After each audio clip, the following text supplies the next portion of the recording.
Sublimez votre intérieur avec nos collections uniques et élégantes. Chez Ibi Home, nous transformons vos espaces en véritables havres de confort et de convivialité. Découvrez notre collection exceptionnelle de meubles pensés pour chaque moment de votre vie. Des tables à manger conviviales, idéales pour rassembler famille et amis, au salon haut de gamme, alliant élégance et confort, sans oublier nos chambres à coucher de qualité avec matelas offerts pour un repos parfait.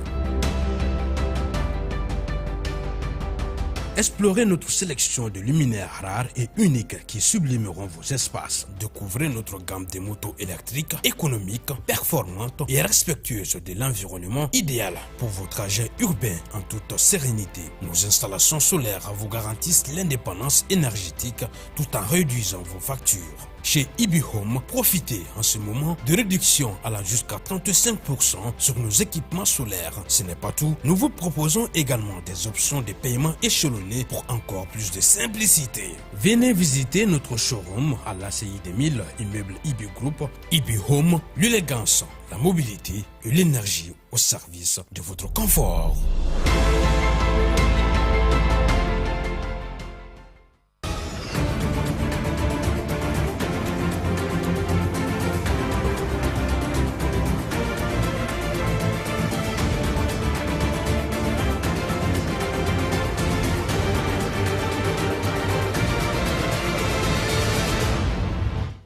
Mali duguta Mali taku sabanan bolo dara kunu abidamne juillet kalo kile 16 ka taa bila septembre kalo kile 28 na duguduru la soni an bɛ n'o laselikaw ye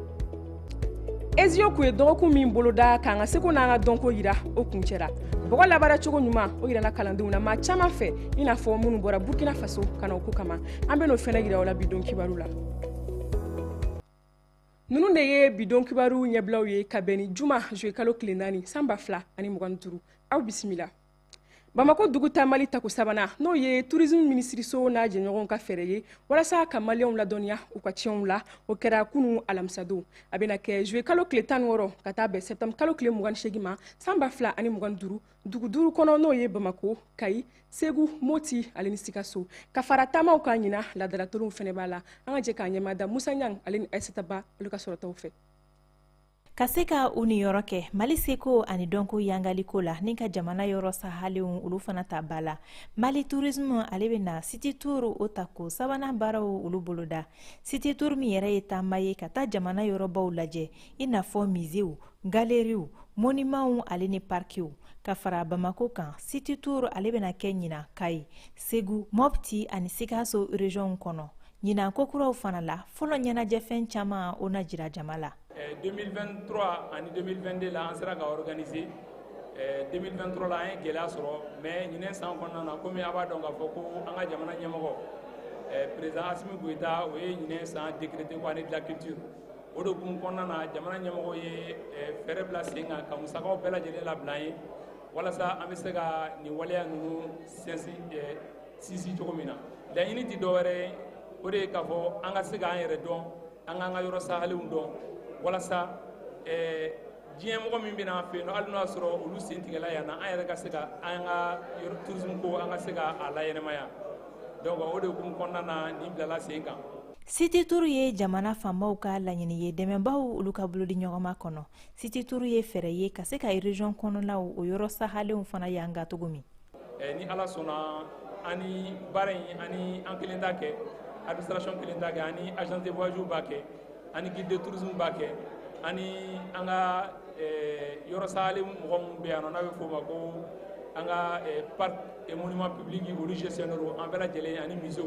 an bɛɛ lajɛlen de tɛgɛ di ɲɔgɔn ma kɛ ka se ka nin waleya nin bila sen kan donc o hukumu kɔnɔna na an bɛ welewelekan da ka ɲɛsin an ka jamana mɔgɔw bɛɛ lajɛlen ma bɛɛ lajɛlen denmisɛnnin ko dɔrɔn tɛ mɔgɔkɔrɔba ko tɛ bɛɛ lajɛlen ka se ka wuli ka se k'an ka yɔrɔ sahalen ninnu na visiter ka yira u ka denw na city tour tako sabanan okumu kɔnɔna la Mali tourisme ale application dɔ bila sen kan tigew sanni nɔgɔyali kama toga min na maaw ma tige min yɛrɛ sɔngɔ b'a daminɛ 200 ka taa bila 400 na city tour 2025 ale bɛ daminɛ nin kalo in tile 16 ka taa bila septembre kalo tile 28 na an ka sanfɛ kalanso mun bɛ yen n'a bɛ wele ko Ezio n'olu kun ye dɔgɔkun kelen boloda k'an ka seko n'an ka dɔnko yira o kun cɛra dɔgɔkun baro kun be bɔgɔ labaarali cogo ɲuman kan o hukumu kɔnɔna na maaw bɔra burkina faso kan'u ka dɔntaw fara an ka kalandenw ta kan an ka jɛ k'o fɛnɛ layɛ ɲɔgɔn fɛ. sanfɛ kalanso min be yen nɔ n'a bɛ wele esio n'olu ka kalan ɲɛsinen don sojɔ fɛɛrɛw an'an ka dugubaw cɛman bɔli koɲɛw ma olu kun ye dɔgɔkun kelen baara mun boloda o kuncɛli sen fɛ ka kɛɲɛ ni an ka jamana seko n'a dɔnko la ɲɛnɛmayali ye u y'u sinsin bɔgɔ baarali kan sojɔw olu hukumu kɔnɔna la. bɔgɔ labaarali ye an ka laadala wale ye wa ale hukumu de kɔnɔna na an ye dɔgɔkun kelen kɛ ka se ka laadala wale dɔ ɲɛfɔliw kɛ kalandenw ye ni o bɛ tali kɛ donfini ale ni dɔn kɛcogow la. ni kalan in sen fɛ ekɔlidenw sera ka dɔnniya caman sɔrɔ wa an mago bɛ maa wɛrɛw ka dɛmɛ na ka kɛɲɛ ni waati nataw ye. ni dɔgɔkun kelen baara hukumu kɔnɔ kalanden minnu bɛ yen nɔ olu kɔni sen donna baaraw la mun ye bɔgɔ la baarako ɲuman fɔɔ ka taa se waleyaw ma ka se k'u ka dɔnniyaw cari o baara ninnu kɔkɔrɔma donna ni dunan dɔw nali ye ka bɔ jamana wɛrɛw kan.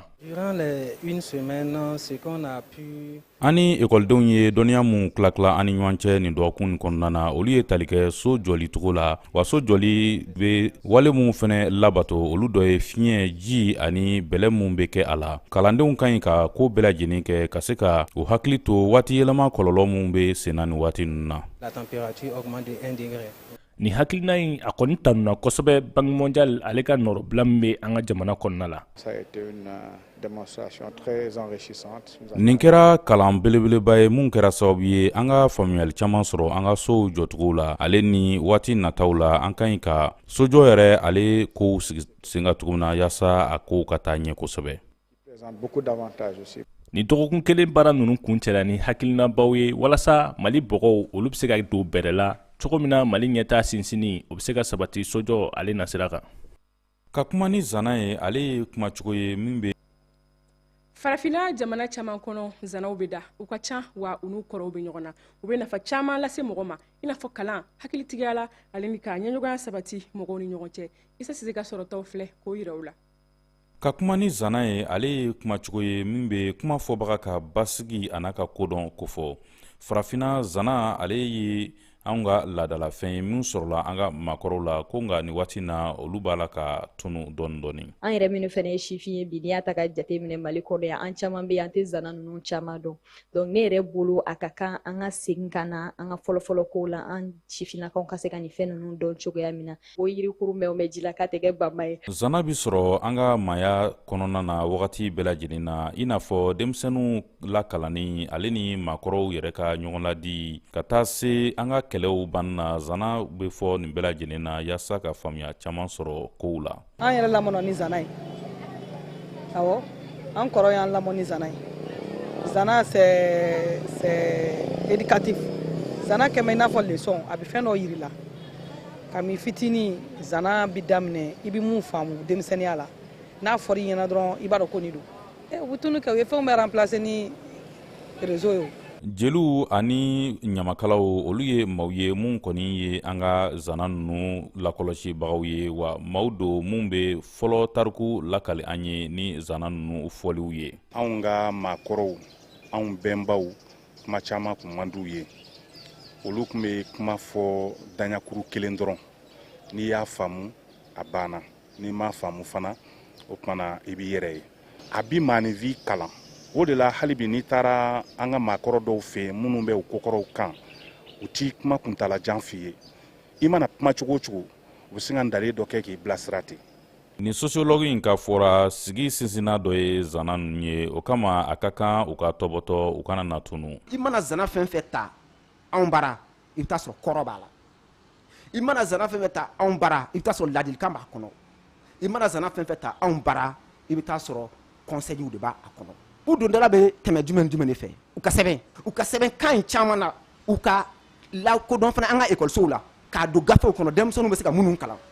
yiri dɔn so dɔn yɛrɛ dɔn ɲɔgɔn tɛ o fana tɛ dɔ ye. nin waati na duniya kɔnɔ kow b'a la ka yɛlɛma cogo min na a ka kan farafina zana nunu olu ka lakɔlɔsi yaasa u kana na tunu ka sababu kɛ nafa caman de b'a la i n'a fɔ maaw lakanali ale ni kanani basigi ye maaw ni ɲɔgɔn cɛ ani fara ɲɔgɔn kan. o kuma na an dege zana caman la o ko la an bɛ waati min na i n'a fɔ ko bi sanji minɛ fini hali nafa ka bon kosɛbɛ ka sabu kɛ an bɛ samiya la kɛrɛnkɛrɛnnenya la mototigiw ta fan fɛ o hukumu kɔnɔna na an ka kunnafoni dila Mamadu Jalo ale ye wuli ka jɔ kɛ a feereli cogoya la an k'a ka sɔrɔtaw lajɛ. Samiya donda wagatiw la jagomisɛnnin dɔw bɛ yen nɔ olu bɛ ɲɛ sɔrɔ i n'a fɔ sanjiminɛna feere an ka jamana faaba kɔnɔna la i b'a ye an ka sirabaw kan sanjiminɛnaw olu kɔni gulonnen don u feerebagaw fɛ walasa tɛmɛsɛnɛw ani mototigiw olu bɛ se k'a sɔrɔ nɔgɔya la. Sisan fana an bɛ masiri dɔɔni fo ka se i n'a fɔ cɔcɔ wagati ma ni cɔcɔ ninnu tɛmɛna wagati dɔw la dɔrɔn o ye marché jɔlen. hali n'o y'a sɔrɔ nin feerekɛcogo in a bɛ nafa lase a kɛbagaw ma u y'a jira k'a fɔ tuma dɔw la o ni mairie mɔgɔw olu bɛ gan ɲɔgɔn na ka sababu kɛ sigiyɔrɔko ye. Sugu tɛ yen sisan dɛ sugu bɛrɛ tɛ yen dɔɔni kelen dɔrɔn bi yɛrɛ an kun labɔlen don sɔgɔma mairie mɔgɔ bɛ na an ka minɛnw ladon mairie mɔgɔw fana b'an kan sugu fana tɛ yen.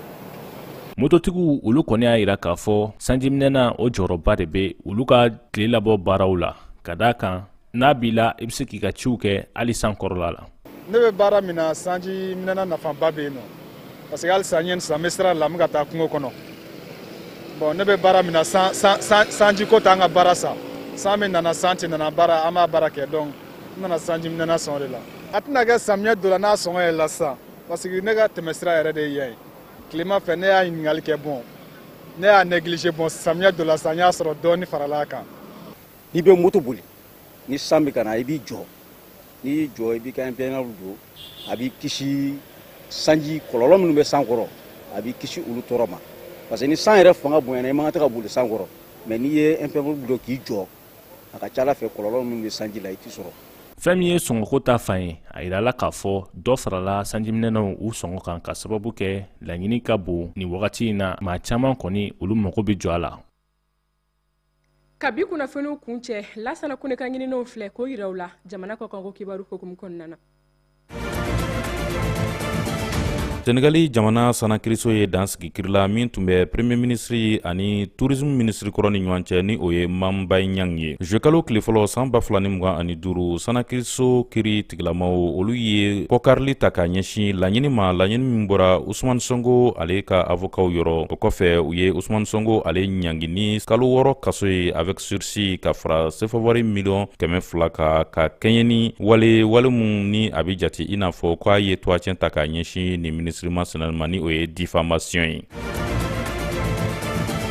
Guinée Conakry jamana ka ladɔnniya k'a fɔ Guinée ale sariya sunkura kɔnɔna kibaruyaw ko olu carila Guinée jamana télévision so sanfɛla la kibaruya mun carila a jirala k'a fɔ mandat présidentiel ni o ye san 5 ye ko ale bɛna bɔ o la ka kɛ san 7 ye min bɛ se ka kurakuraya siɲɛ 1 a k'a bɛ yamaruya di Mamadi Doumbia ale ma ka se k'i kanabɔ jamanakuntigi jɔyɔrɔ nɔfɛ hali n'a y'a sɔrɔ ko nin hakilina ninnu bɛ kɔkarili ta ka ɲɛsin charte de la transition ma.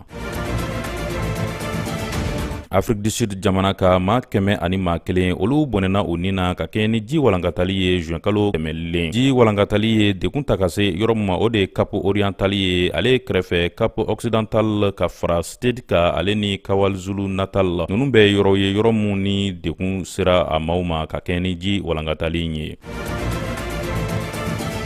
Nations Unies ni o ye diɲɛ kiliyan tɔnba ye tɛgɛnɔbila kɛlen kɔ gɛlɛya min tun bɛ Kinshasa ale ni Kigali ni ɲɔgɔn cɛ. Nations Unies ale ka laseli dɔ la ni a carila ka kɛ ni arabadon ye juekalo tile 2 san 2025 o kɛlen don ka jalaki ta ka ɲɛsin Kigali ma k'a fɔ ko olu de ye maaw ye mun b'a la ka dɛmɛ ta ka ɲɛsin banbagati kulu min bɛ wele ko M23 ni u ka wulikajɔbaw kɛra sababu ye ka République démocratique du Congo ale kɔrɔyanfan yɔrɔba caman minɛ ka fara u yɛrɛ bolola ni waati in na. Yani an k'an kɔ don ɲɔgɔn na an b'aw ladɔnniya k'a fɔ an baarakɛ ɲɔgɔn n'o ye Aissata Ba ye ale ye kalimu ta ka sabali kɛ min bakurunba ye le rêve déchu an b'a ɲini aw bɛɛ lajɛlen fɛ ka nin gafe ɲini k'a bila aw bolokɔrɔ ka sabu kɛ ladilikan minnu b'a kɔnɔna na a bɛ sɔrɔ an yɛrɛ fɛ yan Advance TV la ale ni maison d'édition Prostyle ni ne kun ye bi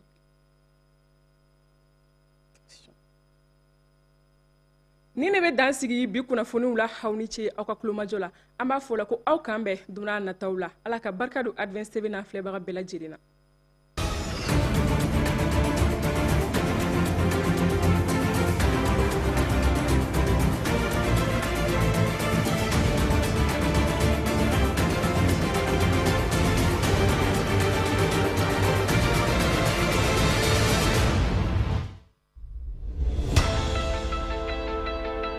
Sublimez votre intérieur avec nos collections uniques et élégantes. Chez Ibi Home, nous transformons vos espaces en véritables havres de confort et de convivialité. Découvrez notre collection exceptionnelle de meubles pensés pour chaque moment de votre vie. Des tables à manger conviviales, idéales pour rassembler famille et amis, au salon haut de gamme, alliant élégance et confort, sans oublier nos chambres à coucher de qualité avec matelas offerts pour un repos parfait. Explorez notre sélection de luminaires rares et uniques qui sublimeront vos espaces. Découvrez notre gamme de motos électriques, économiques, performantes et respectueuses de l'environnement, idéales pour vos trajets urbains en toute sérénité. Nos installations solaires vous garantissent l'indépendance énergétique